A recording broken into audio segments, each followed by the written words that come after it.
चलिए इस पर गहरी नजर डालते हैं। आज हमारे पास हार्टफुलनेस गाइड का एक बहुत दिलचस्प हिस्सा है। हमारा मिशन है उनके 7वें सिद्धांत को समझना, बदले की भावना को छोड़कर शुक्रगुजार होने की कला को अपनाना। जी हाँ, और ये सिर्फ थैंक यू कहने से कहीं ज्यादा गहरा है। ये सिद्धांत हमें सिखाता है कि मतलब मुश्किल से मुश्किल हालात में भी हम नेगेटिव सोच से कैसे उभर सकते हैं, और धीरे धीरे ये जीवन में जो कुछ भी मिले उसे स्वीकार करने और उस पर भरोसा करने का एक बहुत शक्तिशाली तरीका बन जाता है। ये बात मुझे हमेशा से बहुत अजीब लगती है।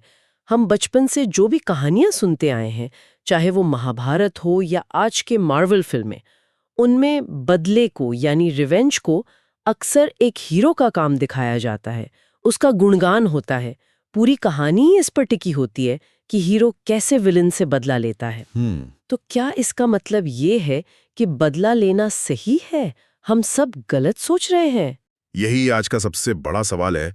हमारे स्रोत में एक बहुत सीधी लेकिन गहरी बात कही गई है।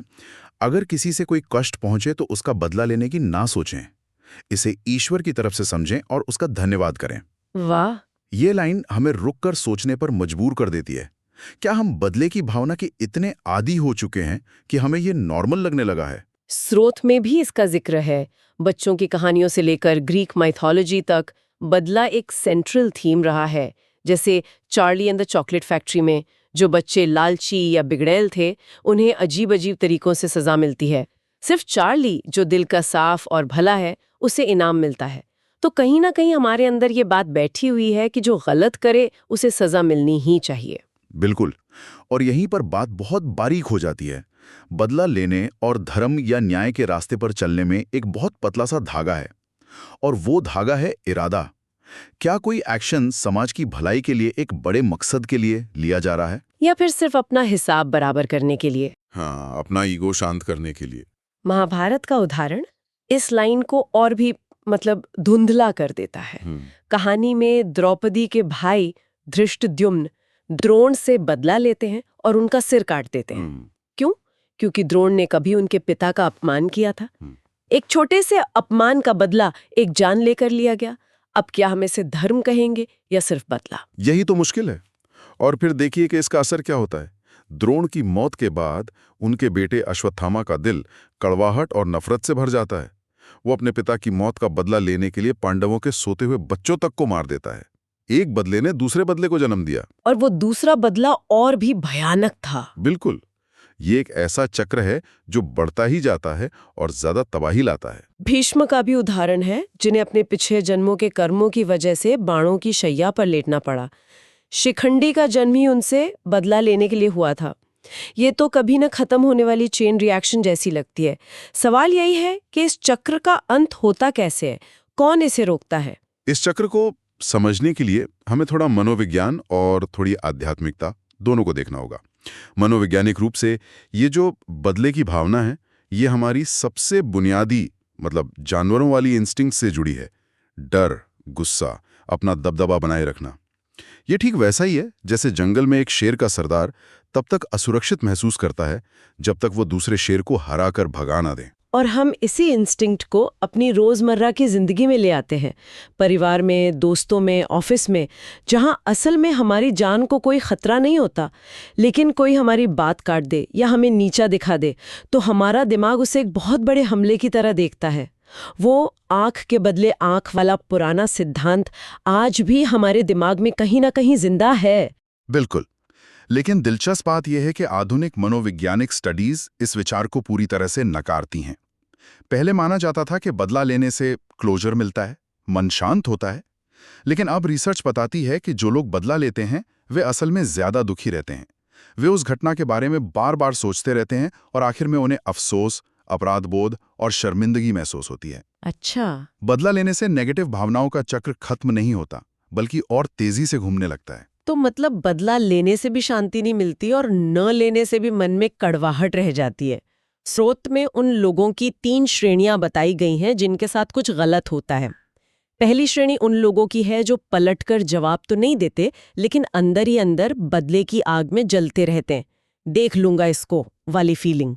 हाँ, और ये भावना धीरे धीरे कड़वाहट और जहर बन जाती है, जो उन्हीं को अंदर से खाती रहती है। फिर दूसरी श्रेणी उन लोगों की है जो अपमानित और टूटा हुआ महसूस करते हैं। वो खुद को बेचारा और हालात का शिकार मानने लगते हैं। ये लोग डर, आत्मदया और निराशा की भावनाओं में फंस जाते हैं। तो मतलब दोनों ही रास्ते एक ही जगह जा रहे हैं, दुख और नेगेटिविटी की तरफ। एक रास्ता आपको गुस्सैल और कड़वा बना रहा है, दूसरा आपको डरा हुआ और बेचारा बना रहा है। ये तो एक दुष्चक्र है। तो क्या हम इसमें फंसकर रह जाते हैं या इससे बाहर निकलने का भी कोई रास्ता है? रास्ता है, और वो रास्ता मिलता है आध्यात्मिक सोच में। हमारे स्रोत के मुताबिक इसका हल अपनी जानवर वाली इंस्टिंक्ट्स से ऊपर उठने में है। आध्यात्मिक भाषा में इन बुनियादी भावनाओं को अक्सर शरीर के निचले ऊर्जा केंद्रों या चक्रों से जोड़ा जाता है। और इस चक्र से बाहर निकलने का रास्ता है इन भावनाओं से ऊपर उठकर सोचना, यानी दिल से सोचना, जिसे हृदय चक्र की ऊर्जा कहते हैं। जी, जहां करुणा, जुड़ाव और प्रेम जैसी भावनाएं होती हैं। ठीक है, तो हमें स्पिरिचुअली इवॉल्व होना है। लेकिन सवाल ये है कि ये बुरी घटनाएं हमारे साथ ही क्यों होती हैं? क्या हम बस बैड लक के शिकार हैं? यहीं पर संस्कार का कॉन्सेप्ट आता है ना? बिल्कुल सही पकड़ा आपने। ये बहुत गहरा कॉन्सेप्ट है। संस्कार का मतलब है हमारे मन पर पड़ी हुई गहरी छापें। ये तब बनती हैं जब हमारे किसी विचार के साथ एक बहुत मजबूत भावना जुड़ जाती है, चाहे वो गुस्सा हो, डर हो या खुशी हो। स्रोत में एक बहुत सुंदर उदाहरण दिया गया है समंदर का।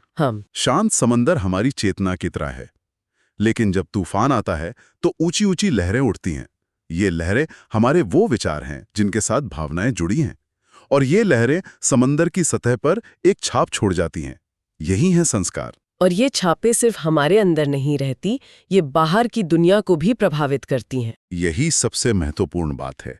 ये संस्कार अपने जैसे ही वाइब्रेशंस को बाहर से अपनी ओर खींचते हैं, चुंबक की तरह। इसी से भोग की प्रक्रिया शुरू होती है, यानी अपने ही किए हुए कर्मों का फल भोगना। हमारे अंदर जो संस्कार पड़े हैं, हम वैसी ही परिस्थितियां और वैसे ही लोगों को अपनी जिंदगी में आकर्षित करते हैं। हो सकता है कि वे लोग हमें कष्ट दें, लेकिन असल में वे अनजाने में हमारे उन पुराने संस्कारों को मिटाने में, उन गहरी छापों को साफ करने में हमारी मदद कर रहे होते हैं। 1 मिनट रुकते हैं। ये समझना बहुत गहरा है। तो अगर हम इसे इस तरह देखें, तो जो इंसान हमें सबसे ज्यादा परेशान कर रहा है, वो असल में हमारा सबसे बड़ा आध्यात्मिक गुरु हो सकता है। बिल्कुल। वो हमें हमारे ही अंदर छिपे हुए कांटे दिखा रहे, जिन्हें निकालने की जरूरत है। ये सोच तो पूरी तरह से पर्सपेक्टिव बदल देती है। आपने पूरी बात का सार पकड़ लिया। स्रोत में डॉक्टर और कांटे की जो मिसाल दी गई है, वो यही कहती है, अगर हम प्रतिक्रिया करते हैं तो ये हमारे पैर से कांटा निकालने वाले डॉक्टर पर ही हमला करने जैसा है। जब डॉक्टर कांटा निकालता है तो दर्द तो बहुत होता है। हाँ, दर्द तो होता है, लेकिन वो दर्द जरूरी है ताकि हमें हमेशा के लिए आराम मिल सके। वो व्यक्ति जो हमें कष्ट दे रहा है, वो उस डॉक्टर की तरह है, और जो कष्ट मिल रहा है वो कांटा निकालने का दर्द है। वाह, ये तो कमाल का नजरिया है। जब हम ये समझ जाते हैं कि ये मुश्किलें हमारी अपनी ग्रोथ के लिए एक तरह का ट्रिगर है, तो गुस्सा या नफरत की जगह शुक्रगुजारी का भाव अपने आप आने लगता है। 7वां नियम यही तो करता है। ये मानसिकता को मैं बेचारा हूँ से बदलकर मैं जिम्मेदार हूँ में ले आता है। बिल्कुल, हम विक्टिम नहीं हैं, हम अपनी ही कहानी के क्रिएटर हैं। जो हो रहा है वो हमारे ही अतीत का नतीजा है, और जैसे ही ये एहसास होता है, हमारे हाथ में पावर आ जाती है। अब हम हालात के गुलाम नहीं, बल्कि उन्हें बदलने वाले बन सकते हैं। ये थ्योरी में तो बहुत अच्छा लगता है, लेकिन असल जिंदगी में इसे लागू कैसे करें? जब कोई बॉस सबके सामने बेइज्जती करता है या कोई दोस्त धोखा देता है, उस पल में ये सब याद रखना और जैसे को तैसा जवाब देने की इच्छा को छोड़ना बहुत मुश्किल है। बहुत मुश्किल है, और इसीलिए स्रोत में 4 अलग-अलग परिदृश्यों की बात की गई है। मान लीजिए आप पर कोई झूठा आरोप लगा। पहला परिदृश्य, आरोप लगाने वाला आपसे ज्यादा शक्तिशाली है, जैसे आपका बॉस। आप शायद उस वक्त चुप रह जाएंगे, लेकिन मन में कड़वाहट पाल लेंगे। मौका मिलने दो, मैं इसे जरूर सबक सिखाऊंगा। बदला लेने की इच्छा मन में बनी रहती है। ठीक है। दूसरा परिदृश्य, आरोप लगाने वाला आपसे कमजोर है। तो शायद आप उसके वाक्य पूरा करने से पहले उस पर चिल्ला पड़ेंगे, उसे नीचा दिखा देंगे और तुरंत अपना हिसाब बराबर कर लेंगे। सही। और तीसरा परिदृश्य है आत्मदया का। आप खुद को बेचारा और दुनिया का सबसे बदनसीब इंसान मानने लगते हैं। मेरे साथ ही हमेशा ऐसा क्यों होता है? ये भी एक तरह का बदला ही है, लेकिन ये बदला आप खुद से ले रहे हैं, खुद को दुखी करके। ये तीनों ही रास्ते कहीं ना कहीं नेगेटिविटी में ही खत्म हो रहे हैं। तो फिर चौथा और आदर्श रास्ता क्या है? चौथा रास्ता सबसे मुश्किल लेकिन सबसे फायदेमंद है। वो है रुकें, एक पल के लिए ठहरें, तुरंत प्रतिक्रिया न दें, इंतजार करें। उस घटना से जो सीख सकते हैं उसे सीखने की कोशिश करें और फिर उसे भूल जाएं। और अगर मुमकिन हो तो कोशिश करें कि सामने वाला भी कुछ सीखे, ताकि आप दुश्मन बनने के बजाय दोस्त बन सकें। ये तो बहुत ऊंचा आदर्श है। लेकिन कोशिश करने लायक है। इसमें सबसे बड़ा बदलाव शायद यह है कि हम दूसरों पर उंगली उठाने के बजाय खुद से सवाल पूछें। समझदार लोग यही करते हैं ना, वे यह नहीं पूछते कि उसने ऐसा क्यों किया, वे पूछते हैं मुझसे कहाँ गलती हुई, इस स्थिति में मेरा क्या योगदान था। बिल्कुल, हमें खुद से पूछना होगा, क्या ये बात इतनी बड़ी है कि मैं अपना मानसिक सुकून खराब करूं? क्या इस मतभेद को शांति से सुलझाने की कोई भी संभावना है? ज्यादातर मामलों में जवाब हाँ होता है। बदले की भावना वाकई एक ऐसा चक्र है जिसमें दो नासमझ लोग फंस जाते हैं। दोनों ही कड़वे और गुस्सैल बन जाते हैं और दोनों का ही नुकसान होता है। महान चीनी दार्शनिक कन्फ्यूशियस का एक बहुत मशहूर कथन है, बदला लेने की यात्रा पर निकलने से पहले 2 कब्रें खोद लेना। वाह, एक अपने दुश्मन के लिए और एक अपने लिए। वाह, क्या बात है। और इस चक्र को तोड़ने के लिए स्रोत में एक बहुत ही प्रैक्टिकल तकनीक दी गई है जो बाबूजी के गुरु लालाजी ने सिखाई थी। ये रिश्तों को सुधारने का एक बहुत शक्तिशाली तरीका है। वो क्या है, मैं जानना चाहूंगी। तकनीक ये है कि आप आराम से बैठें, आंखें बंद करें और उस व्यक्ति के बारे में सोचें जिसके साथ आपके रिश्ते खराब हैं। कल्पना करें कि वो आपका दोस्त है, आपका भला चाहने वाला है। फिर ये सोचें कि उसकी तरफ से जो भी बुराई के, नफरत के विचार थे वो सब निकल गए हैं और आपकी तरफ से प्रेम और शांति के छोटे छोटे कण उसके दिल में जाकर स्थापित हो गए हैं। ये विजुअलाइजेशन जैसा है। आगे क्या करना है? आगे ये बताया गया है कि जब आप सांस बाहर छोड़ें तो ये महसूस करें कि आपके प्यार और सद्भावना के कण उस व्यक्ति के दिल में प्रवेश कर रहे हैं। और जब आप सांस अंदर लें तो ये महसूस करें कि उस व्यक्ति के दिल में आपके लिए जो भी बुरे विचार थे, आपने उन्हें खींचकर बाहर निकाल दिया है और एक तरफ फेंक दिया है। ये सुनने में बहुत मुश्किल लग रहा है, खासकर अगर किसी ने बहुत ज्यादा दुख पहुंचाया हो। स्रोत में भी ये माना गया है कि शुरुआत में ये पहाड़ जैसा भारी लगेगा, लेकिन हिम्मत करने वालों के लिए सब कुछ आसान हो जाता है। जब आप इस तरह से बुरी भावनाओं को छोड़ना सीखते हैं तो आपको एक अद्भुत आज़ादी का एहसास होता है। आप उस बोझ से मुक्त हो जाते हैं जिसे आप इतने दिन से ढो रहे थे। ये छोड़ देना कमजोरी नहीं बल्कि असली ताकत है। तो अंत में सब कुछ घूमकर उसी एक भाव पर आता है, कृतज्ञता।